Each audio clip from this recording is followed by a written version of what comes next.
이번 시간에는 발달장애인 학습자 교수법에 대해서 알아보겠습니다.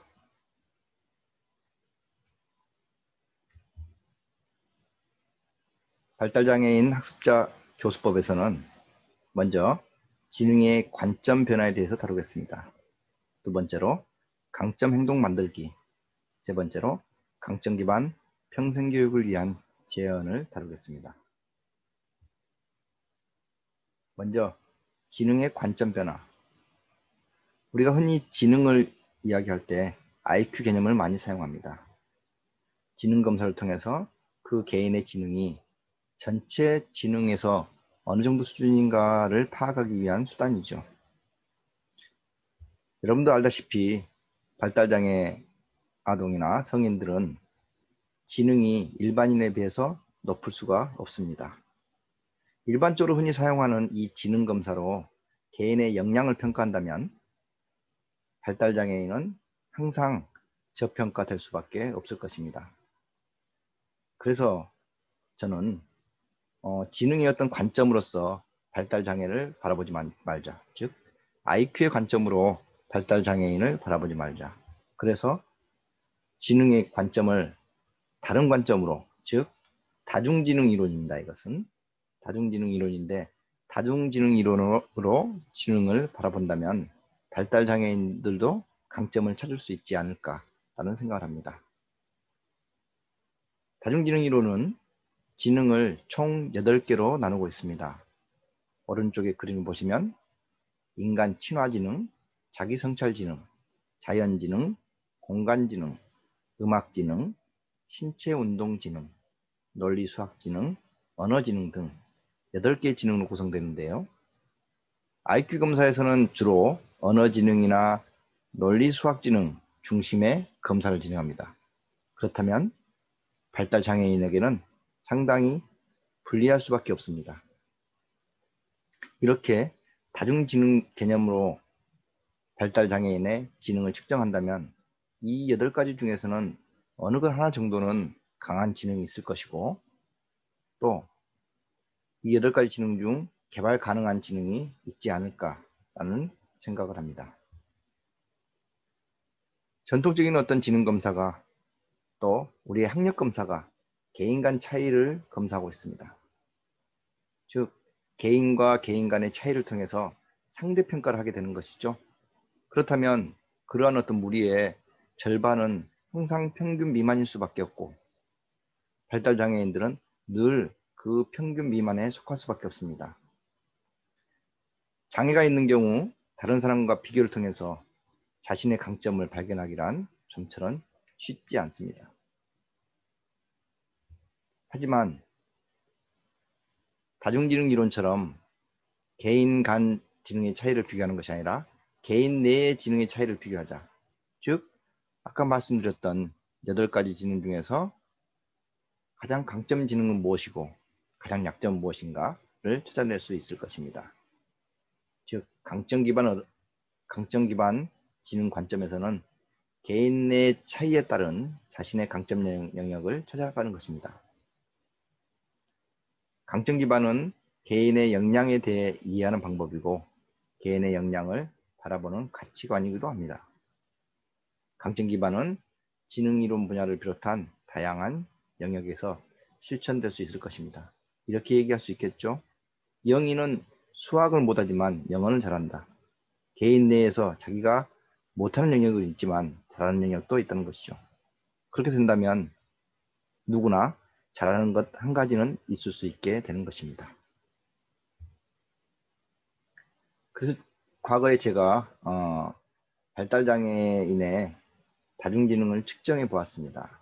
측정해 보았더니 정신지체, 자폐성장애, 뇌성마비, 지금은 정신지체가 지적장애로 바뀌었죠. 예. 지적장애, 자폐성장애, 뇌성마비의 강점지능은 무엇인가? 여기에서 플러스 영역은 강점, 마이너스 영역은 약점입니다. 지적장애를 살펴보면 논리수학지능은 여전히 약점일 수밖에 없습니다. 하지만 자기성찰지능과 대인관계지능은 강점지능이었으며, 음악지능도 강점이었습니다. 신체운동지능도 강점이었습니다. 따라서 지적장애인을 지도하기 위해서는, 지적장애인을 지원하기 위해서는 이러한 대인관계지능이나 음악지능, 신체운동지능 영역을 활용해서 지도하는 것이 더 효과적일 것이다 라는 생각을 하게 됩니다. 자폐성장애인 역시 마찬가지였습니다. 논리수학지능은 약점일 수밖에 없죠.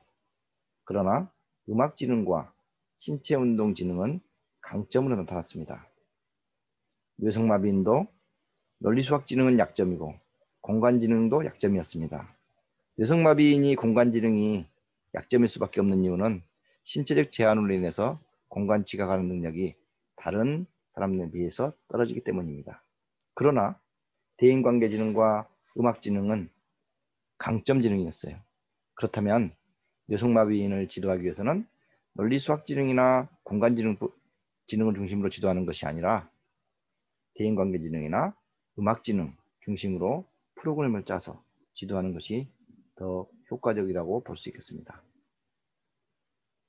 종합하여 말씀드리면 발달장애인을 위한 교육을 수행함에 있어서 전통적으로 강조되는 논리지능, 수학지능 중심의 학습을 지향하고 강점 기반의 특수교육 프로그램을 구성하는 것이 필요하겠습니다.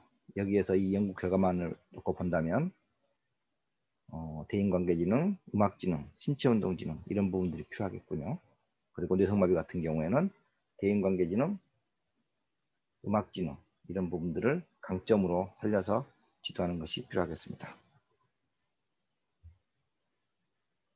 그렇다면 강점 행동을 어떻게 만들 것인가? 방금까지 살펴본 것은 지능의 관점에서 살펴봤고요. 다음으로는 행동주의적 관점, 행동을 키워가는 관점에서 말씀드리도록 하겠습니다. 들어가기 앞서서 학습된 무기력이라는 심리학적 현상을 먼저 알아보고 넘어가겠습니다. 학습된 무기력이란 무엇인가? 학습된 무기력은 무기력을 지속적으로 반복하다 보니 자기가 할 수 있음에도 불구하고 하지 않는 것을 학습된 무기력이라고 합니다. 지적장애나 자폐성장애 아동이 자꾸만 실패를 경험하다 보니까 주변에서도 시키지도 않고 그리고 자신 역시도 이건 할 수 없는가 보다 라고 생각하면서 하지 않아버리는 현상을 나타내고 있는 것이죠. 그래서 일상적인 현상에서 지적장애와 자폐성장애와 같은 발달장애인들이 학습된 무기력이 많다라고 보고되고 있습니다. 이러한 무기력이 학습된 경우 특수교육에서는 어떻게 해야 할 것인가? 지적장애와 자폐성장애인을 어떻게 지도해야 할 것인가? 학습이나 적응 행동에서 실패의 경험이 지나치게 누적되어 있다. 그렇다면 실패의 경험과 반대되는 경험은 무엇이죠? 성공이겠죠. 성취감입니다. 학생들에게 성취감을 경험하게 해줘야 돼요.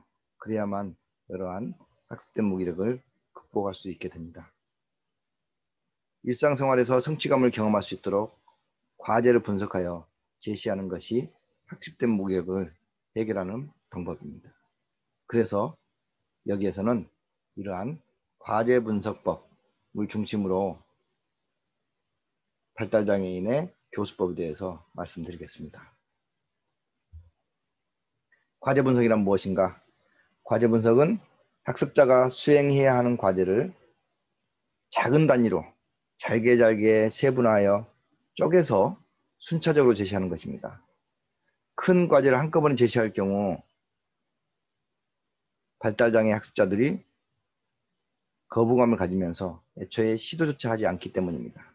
그래서 이들이 해결할 수 있는 과제로 잘게 분해해서 제공하는 것이 성공감을 높일 수 있을 것입니다. 일상생활에서 직면하는 여러 가지 문제를 해결 가능한 작은 수준으로 분해하여 순차적으로 제시함으로써 자신감을 얻게 하는 것이 이 과제 분석의 핵심입니다. 이러한 과정 안에서 지적장애인이나 자폐성장애인이 자신의 강점과 약점을 파악할 수도 있을 것입니다. 아래 그림을 보시면 밥 먹어라 라고 하고 그냥 제시하는 것보다 밥을 먹는 방법을 5가지로 쪼개서 제시를 하고 하나 차근차근 지도하는 방법이 과제 분석을 통한 지도 방법입니다. 자, 먼저 숟가락을 드세요.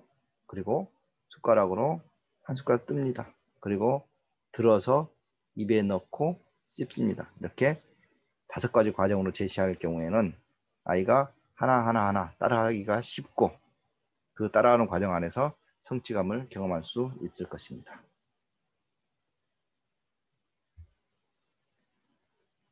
과제 분석으로 지도하는 방법으로 행동연쇄라는 방법을 많이 사용합니다. 행동연쇄란 하나의 여러 가지 과제 중에서 앞의 행동이 그 다음 행동의 단서가 되는 것입니다. 그래서 앞의 행동이 다음의 행동이 단서가 되고 또 이 행동이 그 다음 행동의 단서가 되고 또 이 행동이 그 다음 행동의 단서가 돼서 차례대로 순차적으로 차근차근 해결할 수 있게 하는 방법이 행동연쇄를 통한 지도 방법이에요. 아래 그림을 보시면 손을 씻는 방법입니다. 자, 손을 씻어요 라고 하면 손 씻는 방법에는 손 씻는 과정에는 여러 가지 작은 과정들이 들어 있습니다. 먼저 수도꼭지를 틀어야겠죠. 이것도 발달장애인에게는 어려울 수 있습니다.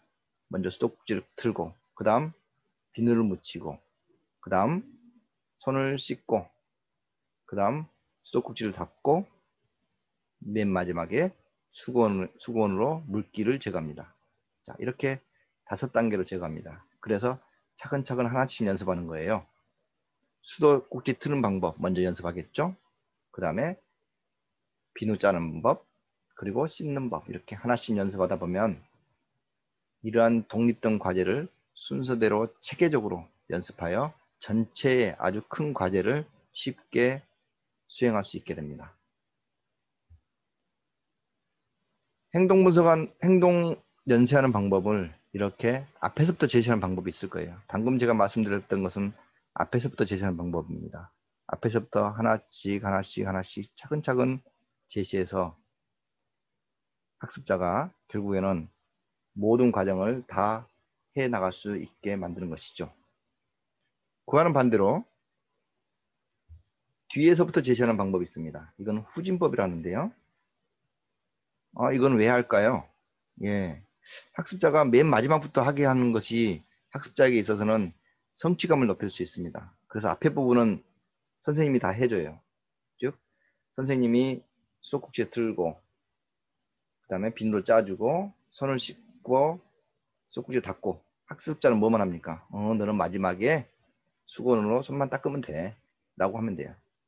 이 연습을 계속해요. 손 닦는 연습만. 그러면 이 앞에 동작하는 것을 학습자가 봤을까요? 보지 않았을까요? 예, 봤겠죠. 그래서 봤기 때문에 이런 어떤 반복 학습 효과가 있습니다.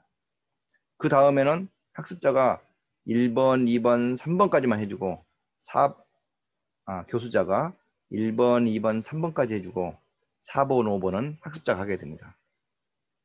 그리고 4번, 5번을 계속 연습을 해요. 그 다음에는요. 1번, 2번만 교수자가 하고 3번, 4번, 5번은 학습자가 합니다. 학습자가 자기도 모르게 점점 해 나가는 과제의 양이 늘어나게 됩니다. 그 다음에는 학습자가 수도꼭지만 틀어놓고 비누 짜는 것부터 2, 3, 4, 5 단계를 학습자가 진행하죠.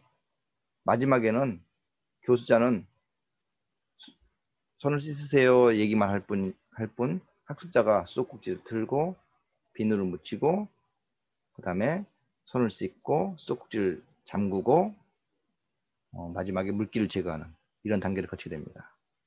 이렇게 해서 후진행 단계로 진행하게 될 경우 학습자는 보다 더 효과적으로 과제를 완성하게 됩니다. 그렇다면 이 과제를 어디에서 할 것인가? 가장 좋은 방법은 저는 일상생활에서 진행하는 것이 제일 좋다고 생각합니다. 왜? 그 과제를 사용해야 할 그 환경에서 진행하는 것이 가장 효과적이다라는 것이죠. 그래서 일상생활 맥락을 유지하면서 그 맥락 안에서 그 기술을 사용할 수 있도록 지도하는 것이 매우 중요하다고 생각해요.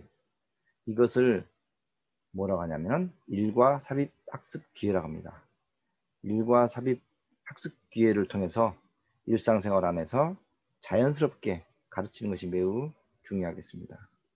일상생활은 발달장애인이 학습해야 할 과제들로 가득 차 있습니다. 오른편에 표를 살펴보시면 세수하기, 옷 입기, 아침 식사하기.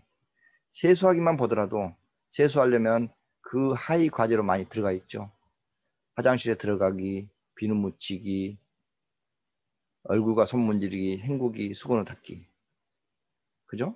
예, 이 과정 안에서 발달장애인이 하나하나 순서대로 학습에 나갈 수 있도록 지원해 주는 것이 필요하겠습니다. 옷 입기 역시 마찬가지입니다. 잠옷 벗기, 옷 고르기, 윗옷 입기, 바지 입기. 아침 식사 역시 마찬가지죠. 식탁으로 이동하기, 수저로 밥 들기, 밥 먹기, 식기 치우기. 이러한 작은 과제들을 체계적으로 하나하나 연습한다면 일상생활 안에서 다른 사람의 도움을 받지 않고 스스로 이 일들을 해결해 나갈 수 있지 않을까 그렇게 생각합니다.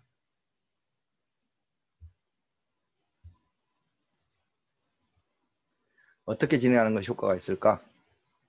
자, 이론을 배우는 건 중요하지 않다고 생각합니다. 이론 배우는 것보다는 뭐가 실질적으로 실제적인 훈련을 강화하는 것이 좋다고 생각합니다. 그리고 아까 행동연세 방법 중에서 전 단계법보다는 후진법이 가장 좋은 방법이라고 생각합니다. 그래서 맨 마지막을 학생이 하게 하고 앞부분을 해주면서 점점 학생이 해나가는 비율을 늘려나가게 되겠죠. 여기에 표를 보시면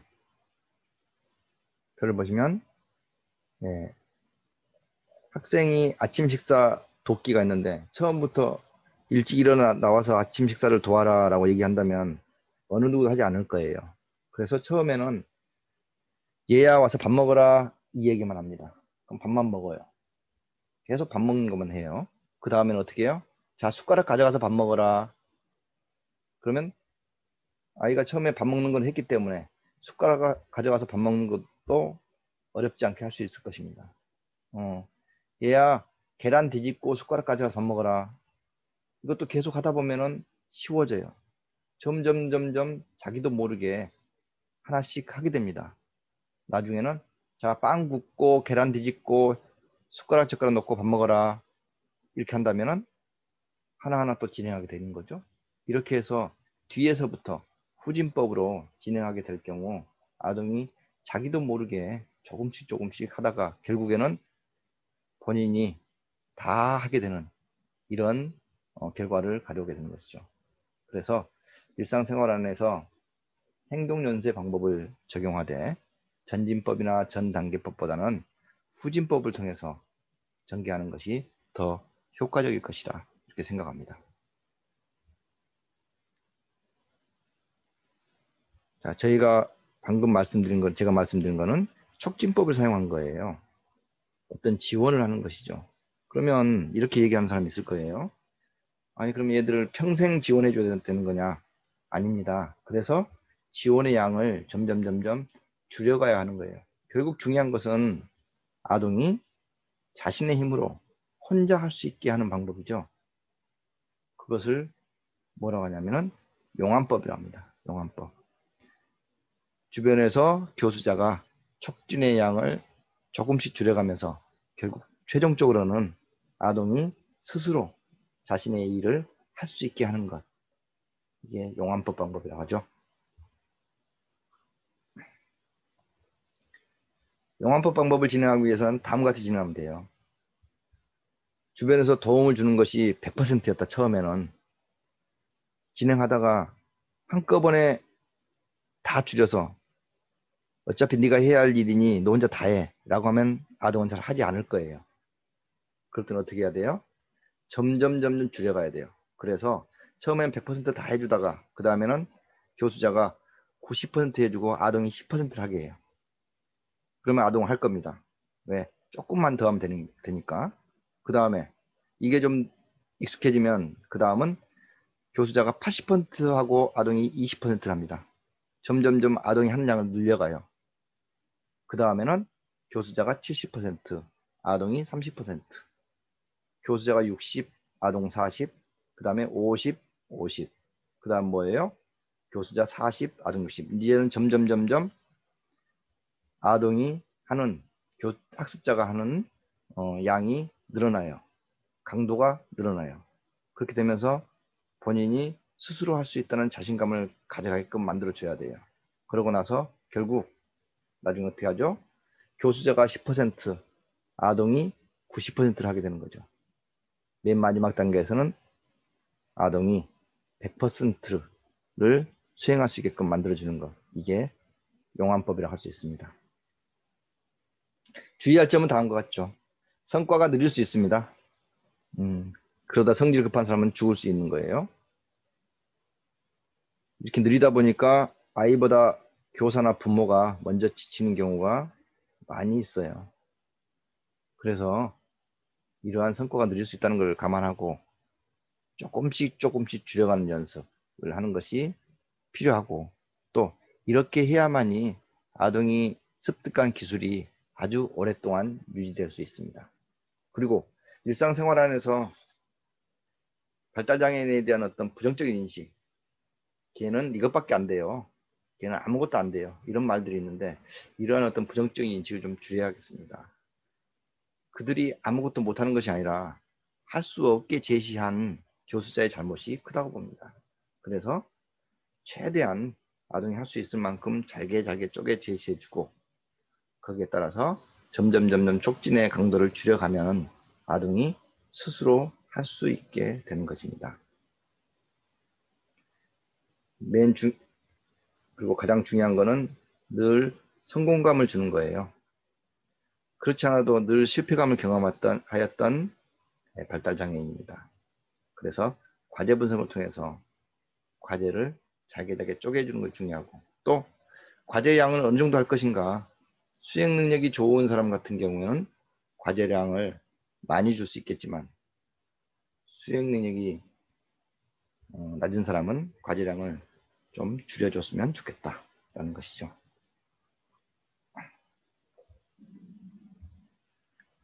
마지막으로 강점 기반 평생교육 실천을 위한 제안을 하도록 하겠습니다. 첫 번째, 모든 영역에서 강점 찾는 연습을 해야겠습니다. 지능뿐만 아니라 적응 행동의 각 영역에서 개인의 강점 영역을 찾을 수 있고, 심지어는 우리가 흔히 이야기하는 문제행동 영역에서도 강점을 찾을 수 있습니다.